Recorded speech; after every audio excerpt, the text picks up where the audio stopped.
Haleluya. Kwa hivyo tukiwa ni wana Kingdom Faith, tunahitaji kujenga mahusiano ya urafiki na huyo Yesu. Haleluya. Yesu akiwa kwenye huduma zetu tayari tumebarikiwa. Amen. Amen. Yesu akiwa maishani mwetu tumebarikiwa. Nampenda Yesu. Bwana Yesu asifiwe. Nampenda Yesu. Mimi huwa nasema simpendi tu kwa sababu wewe unampenda. Ninampenda kwa sababu pia mimi nina nafasi, nina sababu ya kumpenda. Bwana Yesu asifiwe. Nina sababu ya kupenda ukurasa mzima, na nikaweka sababu hizo kwenye ukurasa huu na zingine zikabaki kwenye moyo wangu. Bwana Yesu asifiwe. Kwa sababu Yesu huyu amekuwa rafiki na hajawahi kupunguka.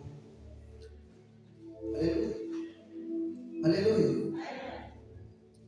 Ikiwa na ushuhuda na Yesu, mambo unaona tu yanaenda vizuri.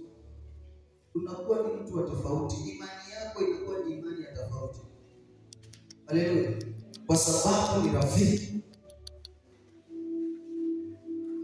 Ukija kwenye jamii ya Wakuria kuna msemo mmoja nimesikia wanasema kwamba ichikachanga. Bwana Yesu asifiwe. Haleluya. Ichikachanga Ohio kengeka nobosa. Haleluya. Nobosa urafiki. Kwa hivyo kuwa rafiki na Bwana Yesu, faida itakuwa ni yako. Kwa hivyo isome kitabu cha Injili cha Yohana.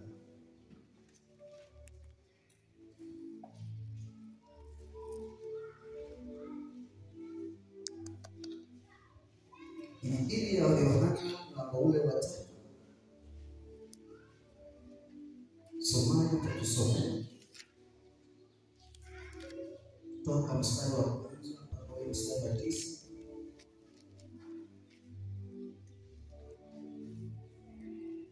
Na jamaa mmoja hapo ameamua kujenga urafiki na huyu Yesu. Haleluya. Anajenga urafiki na Yesu. Mtu ambaye unampenda unakaa karibu na yeye.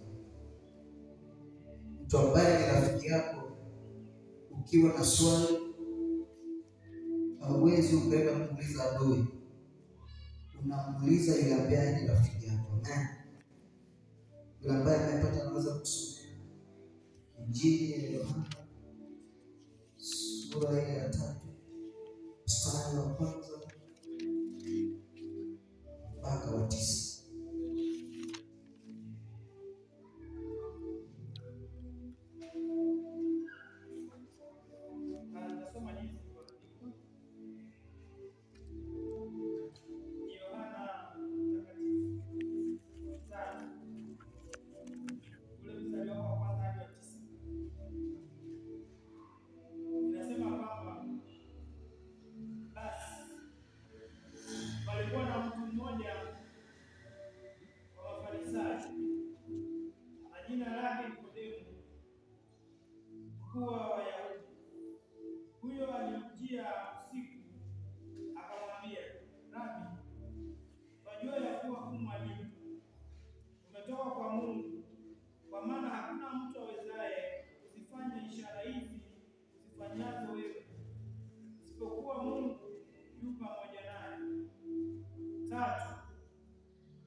Amini nakwambia, mtu asipozaliwa mara ya pili hawezi kuona ufalme wa Mungu.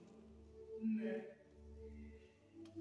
Nikodemo akamwambia, awezaje mtu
tumpe msomaji makofi mazuri. Tumuongeze makofi mazuri. Tumpe Bwana Yesu makofi mazuri. Haleluya. Nimesema kuna jamaa hapa mmoja ni rafiki yangu pia, nafikiri angekuwa rafiki yangu kipindi hicho kama ningekuwa. Kwa sababu kuna tabia fulani anayo, labda naye angekuwa kama mimi. Bwana Yesu asifiwe. Haleluya. Haleluya.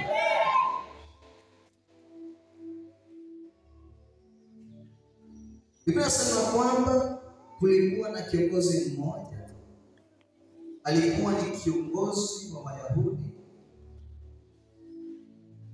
pia alikuwa ni Mfarisayo. Bwana Yesu asifiwe. Haleluya. Na siposema kwamba ni Mfarisayo, tofauti na Mfarisayo na mimi ama na wewe ni kwamba Mfarisayo huyo aliamini katika dini sana. Bwana Yesu asifiwe. Haleluya. Kuna vitu, kuna sheria fulani alizipendelea sana na aliziamini kwa kiwango kikubwa. Bwana Yesu asifiwe. Haleluya. Kwa kiwango kikubwa. Na alimjua Mungu sana. Na alijitahidi sana kutii zile sheria za Mungu. Bwana Yesu asifiwe. Kwa hiyo alikuwa mtu aliyetawaliwa na nini? Na sheria. Mfarisayo. Bwana Yesu asifiwe. Haleluya. Tofauti ya mimi na wewe. Mfarisayo yeye hakumwamini Kristo. Bwana Yesu asifiwe. Tofauti yangu ama mimi na wewe na Mfarisayo ni kwamba sisi tunamwamini Kristo. Yeye aling'ang'ana sana kuitii ile sheria ya kiungu. Sasa Mfarisayo huyu Simoni binasema kwamba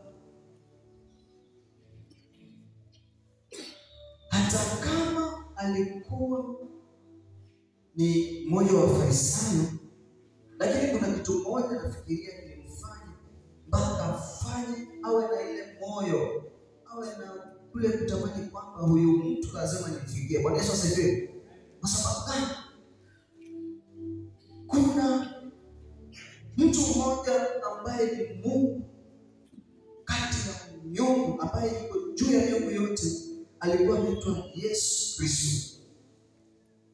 Yesu Kristo huyu akiwa anafanya huduma kama mwana wa Mungu aliyetumwa duniani ili atugomboe sisi ambao tulikuwa tumeng'ang'ana kuitii sheria, na sheria hiyo kwa kiwango kikubwa ilikuwa imetushinda.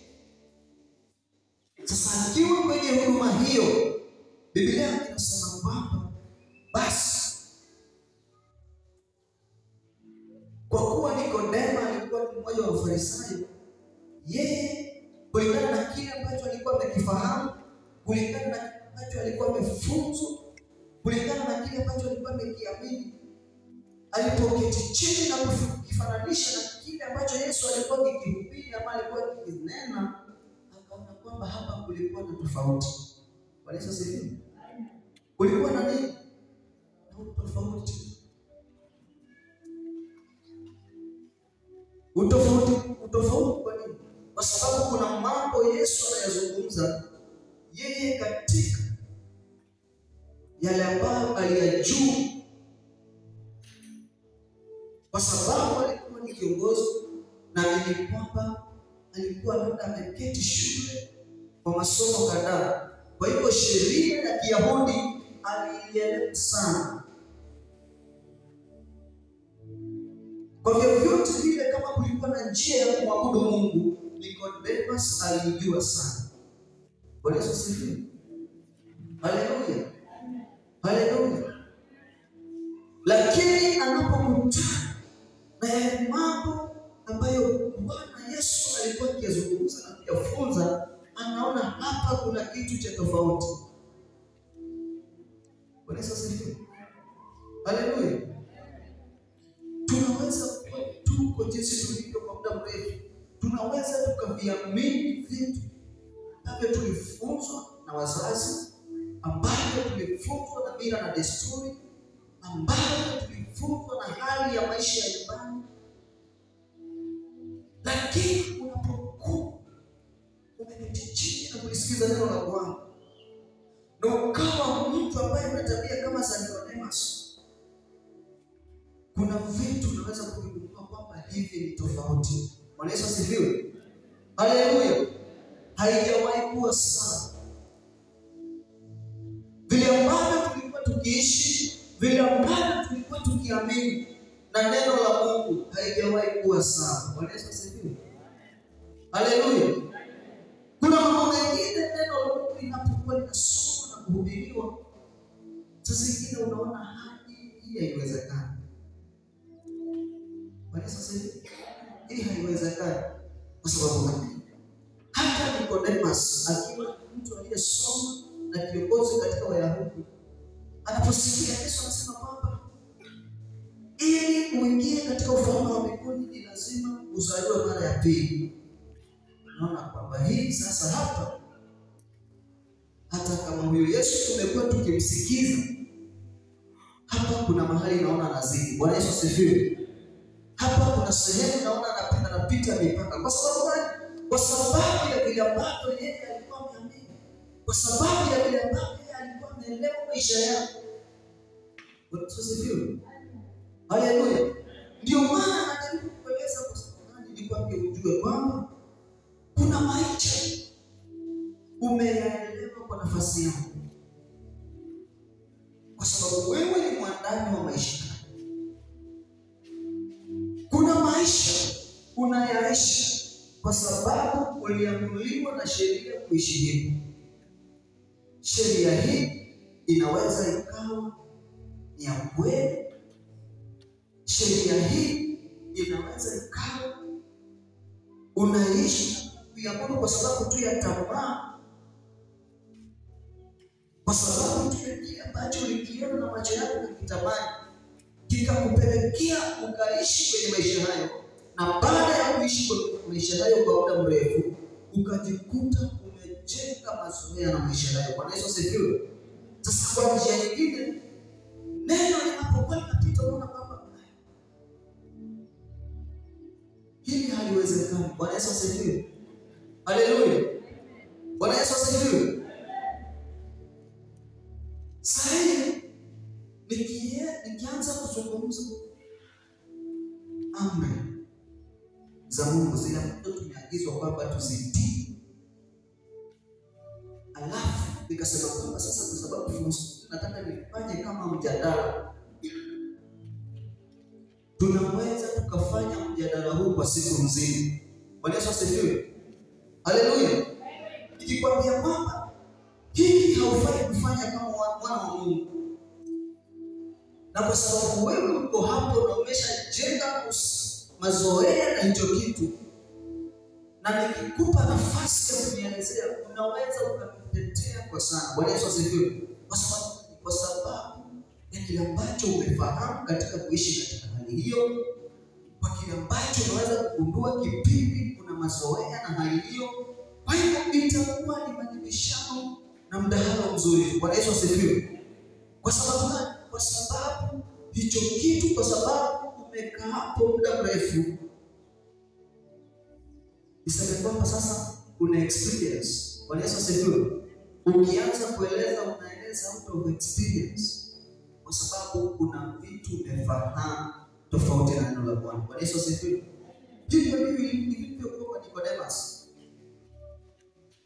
Nicodemus toka azaliwe akiwa mtoto, sasa ni mtu mzima, ni kiongozi wa Wayahudi, hajawahi kuona mtu akizaliwa mara ya pili. Bwana Yesu asifiwe. Haleluya. Hajawahi kusikia mtu akizaliwa mara ya pili. Ndio unaoigenea. Kwa sababu gani? Alifahamu hivi. Bwana Yesu asifiwe. Katika maisha yetu kama watu tulioamini Kristo, kuna vitu tumevizoea katika familia. Tumekuta vitu na madhabahu Sababu gani? Kwa sababu tumezaliwa na tukakuta sheria hizo zikiwa. Kwa hivyo tumekaa hapo na kuridhika. Bwana Yesu asifiwe. Neno la Mungu linapohubiriwa kanisani, ikifika hapo unasema sasa, ikifika hapo itabidi mimi niende nje kidogo tukutania mbele. Bwana Yesu asifiwe. Kwa sababu hautaki neno hilo likuchoke, likufinyange, likuweke katika hali ama muonekano ule wa kuonekana kwamba huyu naye ni mwana wa Mungu aliyeamini. Huyu naye ni rafiki ya Mungu kipenzi. Bwana Yesu asifiwe. Haleluya. Haleluya. Sasa leo hii kuna jambo nataka niseme, kwa sababu unaweza kuwa umekuja kanisani kwa miaka mingi tu na wewe kumbe ukawa ni kama Nicodemus, kwa sababu kuna elimu fulani umeipitia. Hiyo elimu imekataa kukuruhusu kuweza kujiachilia mbele za Bwana. Bwana Yesu asifiwe. Kuna maisha unayapitia, maisha haya yamekufunga kwa njia moja ama ile nyingine. Neno unapolisikia, kuna sehemu unafika unasema sasa hapo hilo sio la kwangu. Kwa sababu gani? Kwa sababu ya yale maisha unayoyaishi, kwa sababu ya mazoea ya vile ambavyo umeishi kwa muda mrefu. Sasa kuna mazoea fulani umejenga katika maisha yako, na hali hiyo ikakupelekea ukaiona kuwa ni ya kawaida sana. Bwana Yesu asifiwe. Haleluya. Leo hii kuna utofauti tunataka tuone. Bwana Yesu asifiwe. Tunataka tutofautishe maisha na maisha ile kwa nini? Haleluya. Ina maana kwamba Nicodemus asingeenda akae chini ya Yesu na kufanya mdahalo huu, labda Nicodemus asingeurithi ufalme wa mbinguni. Bwana Yesu asifiwe. Kwa sababu gani? Kwa sababu kuna kitu kile ambacho Nicodemus hakukijua. Halo? Halo? Tuko kanisani kwa miaka mingi, lakini sisi tuko vile vile tulivyoingia. Neno linapokuja hakuna kitu limeongeza katika maisha yetu. Kwa sababu gani? Kwa sababu tumefungwa na elimu tuliyoijua, kwa sababu tumefungwa kutokana na yale ambayo tuliyajua. Bwana Yesu asifiwe. Kutokana na yale ambayo tuliyafahamu, kutokana na ile ya kifamilia, kutokana na kijamii. Bwana Yesu asifiwe. Haleluya. Lakini asubuhi hii kuna kitu nataka nikujulishe kwamba hata kama umekuwa kwa miaka mingi, kuna kitu ukifanya. Bwana Yesu asifiwe. Haleluya. Amen. Bwana uliwaota hata nyorimu ukiona labda nimekushika kwa miaka, tumelingana hatujalingana, kuna kitu ukifahamu kwamba baada ya kufanya hiki ndipo unapungua pande ile ya pili, ni pande ambayo ni salama. Bwana Yesu asifiwe. Haleluya.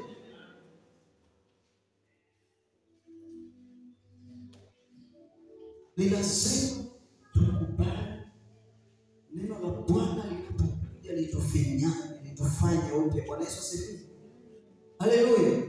Nilikuwa nazungumza hapa siku nikwambia kwamba mtu ambaye ameokoka ni lazima uwe flexible. Flexible ni kusema kwamba unapoambiwa inama na neno la Bwana unainama, lala chini unalala chini. Bwana Yesu asifiwe. Haleluya. Haleluya. Biblia inasema kwamba tutaenda kwa mfumo huu,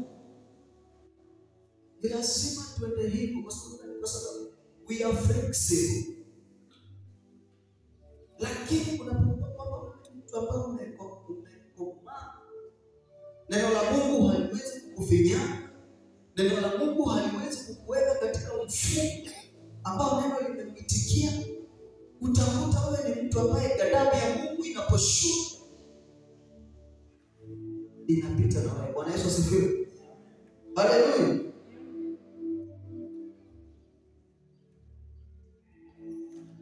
Ndio maana nasema kwamba tumekuwa marafiki wa Yesu kwa sababu tu tumetii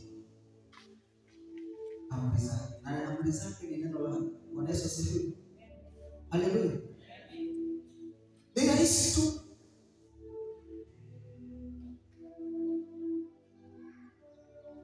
Haleluya. Ni rahisi tu. Sasa unaweza kuwa kwenye maisha yako kuna hali unaipitia na umeokoka. Bwana Yesu asifiwe. Haleluya. Sasa unaporudi kwenye default setting, ni lazima, je, mahusiano yangu na Mungu, urafiki wangu na Mungu, je, maisha haya ninayoishi leo, neno limehusika kunifinyaga niishi kama vile ninavyoishi? Bwana Yesu asifiwe. Amen. Unapokuwa unapitia kwenye majaribu, jiulize kwamba, je, hii hali ninayoipitia saa hii kwa vyovyote vile, je, kuna vile neno limenifinyana, kuna vile neno limeniuka nikaweza kufikia hali hii? Utaweza kugundua kwamba, je, kwenye tatizo hilo ama changamoto hii Yesu yuko karibu na wewe au la? Bwana Yesu asifiwe. Haleluya. Sasa mchana huu nipende kukwambia kwamba yahitaji uzaliwe mara ya pili. Bwana Yesu asifiwe. Haleluya. Ukuiwa kwa mara nyingine. Najua wengi kwenye mioyo yetu inakuwa ngumu. Kwa sababu gani? Hata Nikodemus anaposikia mambo hayo hakuweza kuelewa, kwa sababu aliona kama ni kitu kingine ambayo haiwezi kuwezekana. Bwana Yesu asifiwe. Haleluya. Haleluya. Naposema kwamba uzaliwe mara ya pili, nina maana kwamba sasa kuna maisha unafaa kuyaishi ambayo ni maisha ya kimungu, tofauti na yale unayoyaishi ambayo ni maisha ya masengenyo, ambayo ni maisha ya kuleta shida katika maisha yako, ambayo ni maisha ya kuamini miungu isiyokuwa na uwezo. Bwana Yesu asifiwe. Inafaa tuzaliwe mara ya pili, na kuzaliwa kwetu mara ya pili ni kumwamini Kristo. Bwana Yesu asifiwe. Haleluya.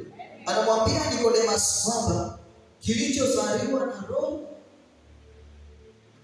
ni cha nini? Bwana Yesu asifiwe. Kilichozaliwa na roho na kilichozaliwa na mwili. Amen. Ukoroke wewe, tumezaliwa katika mwili, lakini roho uwingu.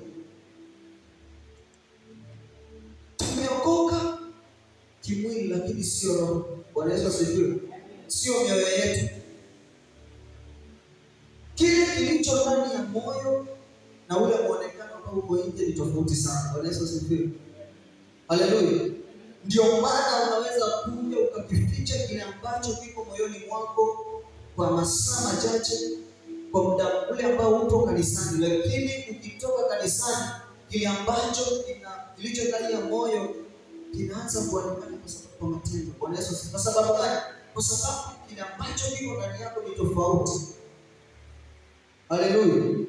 Kijaribu kung'ang'ana kwa sababu umeokoka na hujazaliwa na Roho Mtakatifu, haujazaliwa mara ya pili na Roho Mtakatifu, unang'ang'ana sana kwamba hii, kwa sababu nimeamini na mchungaji akasema kwamba kuna njia tuende, kuna mfungo tuishi kama watu tulioamini, na mimi kuanzia leo nitaenda katika njia hiyo ambayo ni sahihi. Lakini unfortunately unakuta umeshindwa. Bwana Yesu asifiwe. Yale maisha ambayo mhubiri alihubiri huko kanisani, ukayaona kama maisha yake kumbe ni mabaya, maisha yake kumbe hayanifai, unajikuta umerudi pale ambapo ulikuwa. Bwana Yesu asifiwe. Haleluya. Haleluya.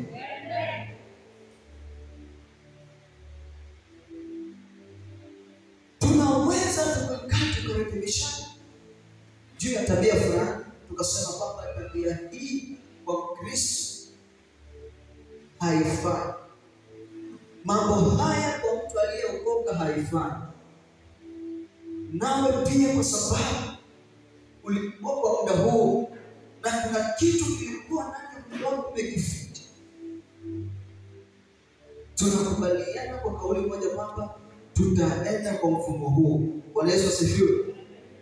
Lakini baada ya hapa utakuta mtu akiishi vile ambavyo naye alikuwa amesema kwamba kwa njia hii sasa sitaishi kwa mfumo huo. Kwa sababu gani? Kwa sababu neno limekataa. Lakini unakuta amerudi na kwa katika lile shimo ambalo alikuwa ameyapamba, sasa maisha haya mimi sirudi. Kwa sababu gani? Kwa sababu umeamini tu kimwili, lakini roho bado haujazaliwa. Bwana Yesu asifiwe. Haleluya. Kilichozaliwa na mwili kinalishwa na mwili, na kilichozaliwa na roho kinalishwa na nini? Bwana Yesu asifiwe. Haleluya. Haleluya. Mungu ni roho. Anapokuwa analisha roho, analisha yule ambaye yuko pia spiritual.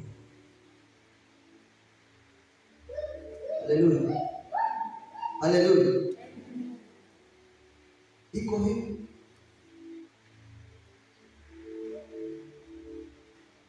Kitu kabla hakijaonekana huwa kimeumbwa spiritual. Bwana Yesu asifiwe. Haleluya. Haleluya. Kuna siku Mungu anaomba maneno ya kumbariki Abrahamu. Anasema mambo nitakubariki. Bwana Yesu asifiwe. Haikuwa ni kwa vitendo kwamba anachukua na kupana maneno hapa nimekubariki. Mambo hayo yanaomba kiroho. Kwa sababu Abrahamu kuna ule roho ameujenga kati yake na Mungu. Bwana Yesu asifiwe. Sasa Mungu anapofanya mawasiliano, anafanya yale mawasiliano kiroho. Bwana Yesu asifiwe. Haleluya. Mwambie kwamba nitakubariki.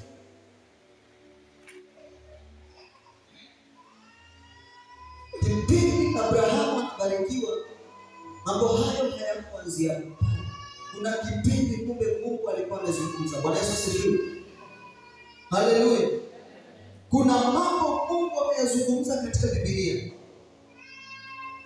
Kwenye neno lake kuna mambo Mungu amesema kwamba atafanya katika maisha yetu, lakini tumeshindwa kuyapokea kwa sababu hatujazaliwa mara ya pili. Bwana Yesu asifiwe. Kwa sababu hatujazaliwa na roho, tumeshindwa kuyapokea. Haleluya. Haleluya. Haleluya. Amen. Kuna watu madhabahu ya Mungu yanawatesa, yanawafinyilia. Kwa sababu gani? Kwa sababu haujatengeneza ule uhalali wa kumilikiwa na Mungu. Haujatengeneza ule uhalali wa kumilikiwa na Yesu. Sasa mizimu ya kweli unapokuwa kudai lile agano walilokubaliana na wale ambao walikutangulia, unakuta pia na wewe ni mdaiwa. Bwana Yesu asifiwe. Haleluya. Unashirikia na wewe kumbe ni mdaiwa na haujui. Na ndio maana leo hii utawakuta watu wengi tuko makanisani, lakini mizimu ya kifamilia inatufinyilia na kututesa. Kwa sababu gani? Kwa sababu sisi ni wadaiwa na hatujui. Amen. Amen. Sisi ni wadaiwa na hatujui.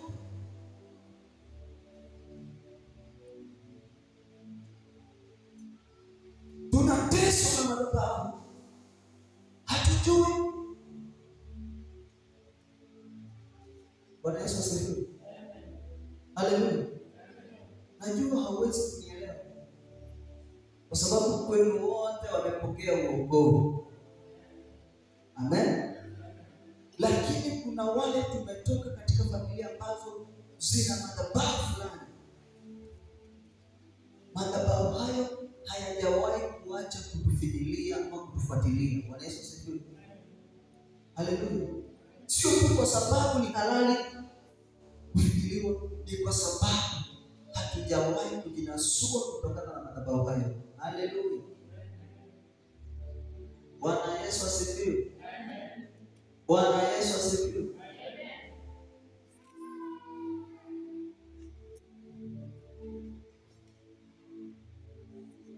Tunaona sababu na vitu tunavifanya kwa sababu ya kuridhisha zile sheria za jamii, zile sheria za kikwenu, zile sheria za mizimu, zile sheria za maeneo, na bado tuko makanisani. Kwa sababu sisi bado ni wadaiwa, tunamilikiwa halali na mizimu hiyo. Bwana Yesu asifiwe.